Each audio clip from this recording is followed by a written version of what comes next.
أعوذ بالله من الشيطان الرجيم. بسم الله الرحمن الرحيم. الحمد لله رب العالمين، والصلاة والسلام على أشرف الأنبياء والمرسلين أبي القاسم محمد وعلى آله الطيبين الطاهرين. اللهم صل على محمد وآل محمد.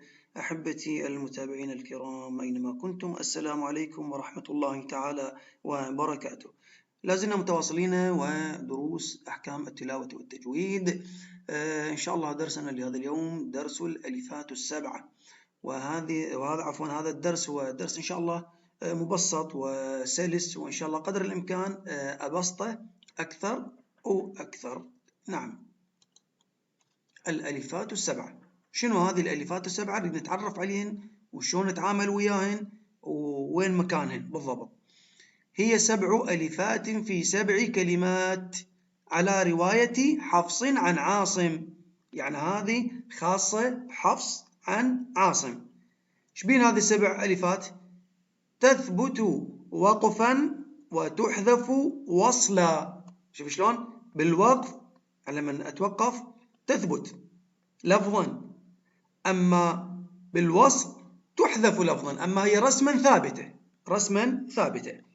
لكن بالقراءة تثبت وقفا عندما أقف عليها، وتحذف وصلا يعني لما أوصلها بالكلمة اللي بعدها. عندنا 7 كلمات بالقرآن الكريم.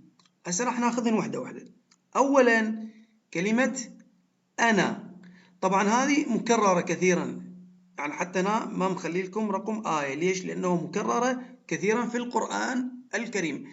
أينما تجدون هذه الكلمة فهذا الألف، شوفه اللي بأعلى احنا نسميه الصفر المستطيل. الصفر المستطيل بمعنى هذا الألف يثبت وقفا ويحذف وصلا. لاحظ شلون؟ هذا شلون أقرأ؟ شفنا مأشر لك في كل القرآن. وقفا تثبت أنا، الحركتين ما الطبيعي. أنا من أكمل؟ لا، أقول أنا وأكمل. هسه راح ناخذ أمثلة إن شاء الله.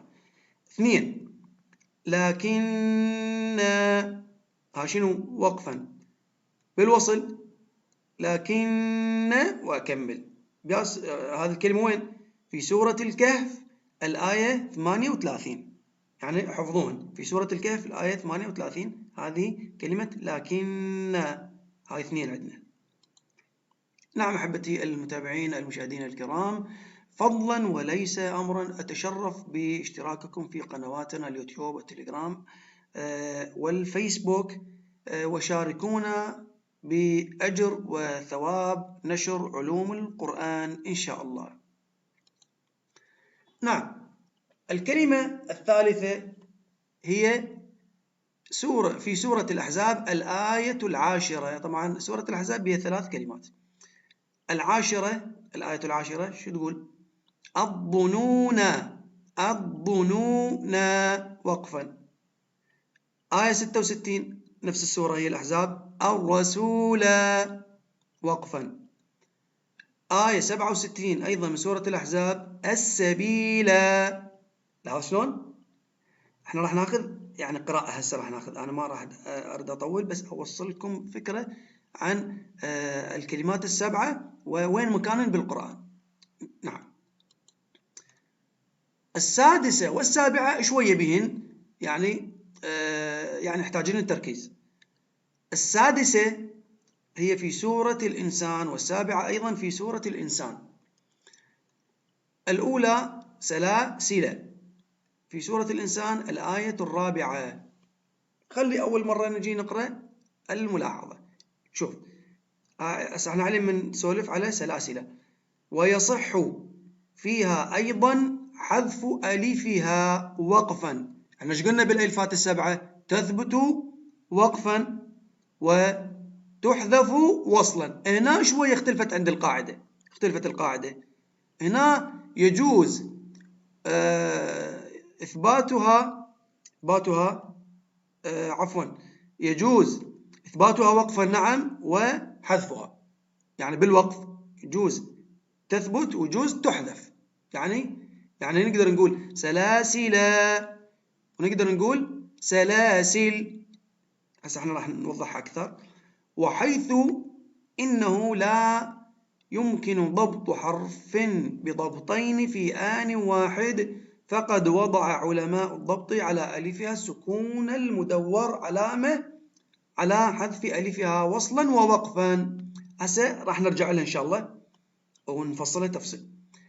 الكلمة السابعة هي كلمة قواريرا. قواريرا. طبعا سورة الإنسان عندنا قواريرا اثنين، الآية 15 والآية 16. الآية 15 هي اللي مشمولة بالألفات السبع، أما آية 16 ما مشمولة، هنا يعني منوه. أما قواريرا في الآية 16 من السورة نفسها، يا هي سورة الإنسان، فألفها محذوفة وصلا ووقفا. لاحظوا شلون؟ راح ناخذ هسه الأمثلة واحد واحد ونفصلن أكثر. نرجع علينا من نقطة رقم 1 حتى لا تنسون. هي 7 ألفات في 7 كلمات على رواية حفص عن عاصم، تثبت وقفا وتحذف وصلا. الكلمة الأولى ايش قلنا؟ هاي في كل القرآن. أنا. شوف هسه راح أقراها بالوقف. شو تصير؟ فقال أنا، ولا تنسون المد الطبيعي الحركتين. فقال أنا، ها شنو؟ بالوقف. من أريد أوصلها ما بعدها، شو تقول القاعدة؟ يقول تحذف وصلا. يعني شو تصير؟ تصير فقال أنا ربكم. شوف أنا، مو أنا، لا أنا، أنطي النون مفتوحة مباشرة للراء. فقال أنا ربكم بهذا الشكل. الثانية لكن سورة الكهف الآية 38 بالوقف. شوف هذا الصفر المستطيل الفارغ من الوسط بهذا الشكل، يعني علامة على أنه هذا الألف من الألفات السبع. شوف لكن شنو؟ بالوقف. قلنا ما ننسى حكم الألف. هذا الألف شبيه؟ بالوقف يصير عندي مد طبيعي حركتين بالوقف. لكن زين بالوصل. الوصل شو يقول القاعدة؟ وتحذف وصلا. لكن هو الله ربي. بهذا الشكل. لكن هو الله ربي. واضح إن شاء الله؟ الكلمة الثالثة أو الألف الثالث في سورة الأحزاب الآية 10. يا كلمة الظنون. الظنون بالوقف شو يصير؟ وتظنون بالله الظنون. لاحظوا شلون؟ الألف بالوقف يثبت وننطيه الحكم مالته المد الحركتين الطبيعي. هذا شنو؟ يثبت وقفا. وصلا شي يكون؟ محذوف. وتظنون بالله الظنون هنالك ابتلي المؤمنون. شوف شلون بهالشكل هذا. أعيدها. وتظنون بالله الظنون هنالك ابتلي المؤمنون بهذا الشكل. هذه الآية الألف الثالث. الرابع الرسول. وقفا شو يصير؟ يا ليتنا أطعنا الله وأطعنا الرسولا. شوف الرسول لا تثبت، ننطيها الحكم مالتها المد الطبيعي الحركتين. يا ليتنا أطعنا الله وأطعنا الرسولا بهذا الشكل. هذا شنو؟ وقفا. وصلا شلون؟ يا ليتنا أطعنا الله وأطعنا الرسول وقالوا ربنا. شوف شلون؟ وأطعنا الرسول وقالوا ربنا بهذا الشكل، يعني تحذف وصلا. هذه الكلمة الرابعة. الخامسة السبيل. شوف السبيل. إنا أطعنا سادتنا وكبراءنا فأضلونا السبيل. شوف فأضلونا السبيل بالوصل شو يصير؟ فأضلونا السبيل ربنا آتهم. شلون؟ فأضلونا السبيل ربنا آتهم بهذا الشكل. أيضا بسورة الأحزاب الآية 67. هذه الكلمة الخامسة. هنا ايش راح يصير عندنا؟ راح يصير عندنا هذه الكلمة اللي سولفنا عنها. هذه الكلمة اللي قلنا هذه بها يعني حكمين أو مو حكمين، رأيين. القاعدة شو تقول؟ تقول إنه هذه الألف تثبت وقفا وتحذف وصلا. هنا صار عندنا لا، القاعدة شوي اختلفت عندنا في هذه الكلمة. شو يقول؟ ويصح فيها أيضا حذف ألفها وقفا فيوقف عليها سلاسل، وحيث إنه لا يمكن ضبط حرف بضبطين في آن واحد. ليش؟ فقد وضع علماء الضبط على ألفها السكون المدور علامة على حذف ألفها وصلا ووقفا. شوف هسه شلون؟ خلينا نطبق تطبيق. إنا أعتدنا للكافرين سلاسلا. شوف بالوقف صار عندي طيتها ألف مادية طبيعي. الوجه يعني إذا أرد بالوصل إنا أعتدنا للكافرين سلاسل وأغلالا وسعيرا. هسه ناش بيها ثبتت. هذا الرأي الآخر شو يقول؟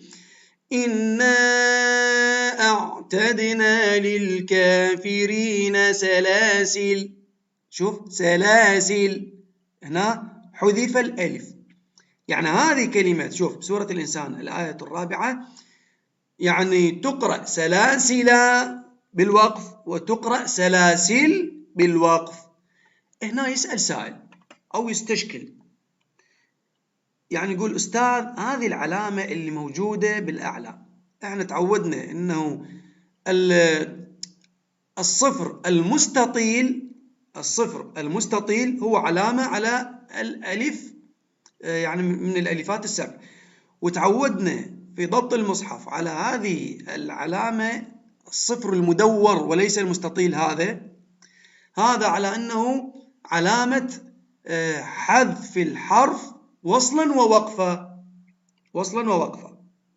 فهنا الإشكال صحيح، لكن العلماء بما أنه هذه بها رأيين، علماء اللغة الحرف ما يتحمل أكثر من علامتين.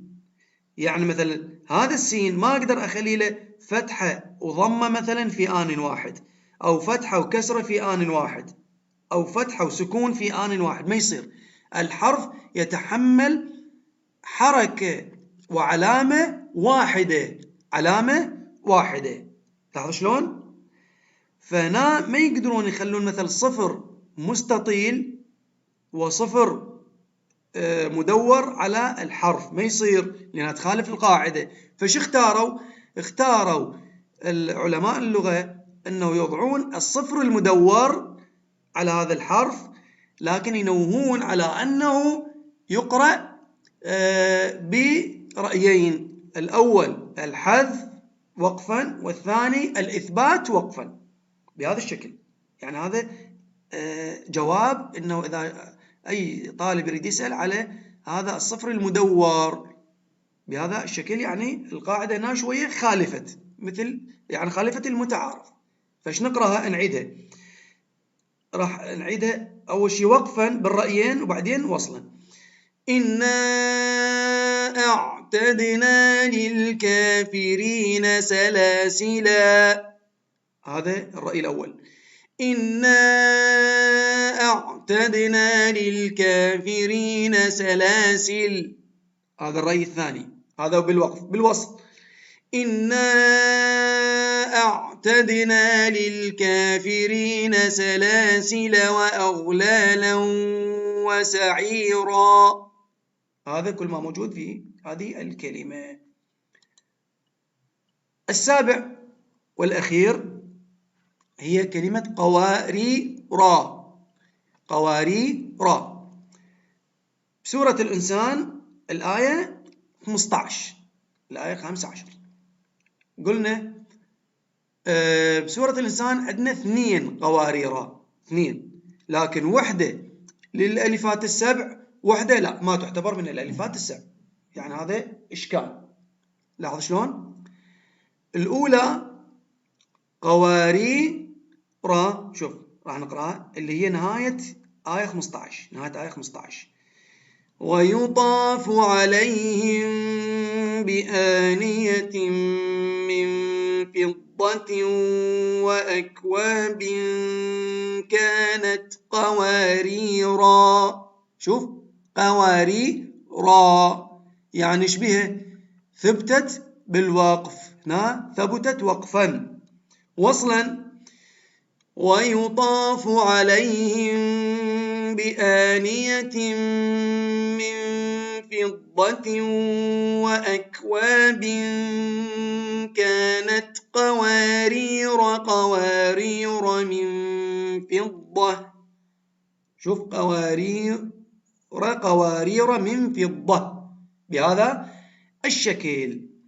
شوف نعطينا تنبيه،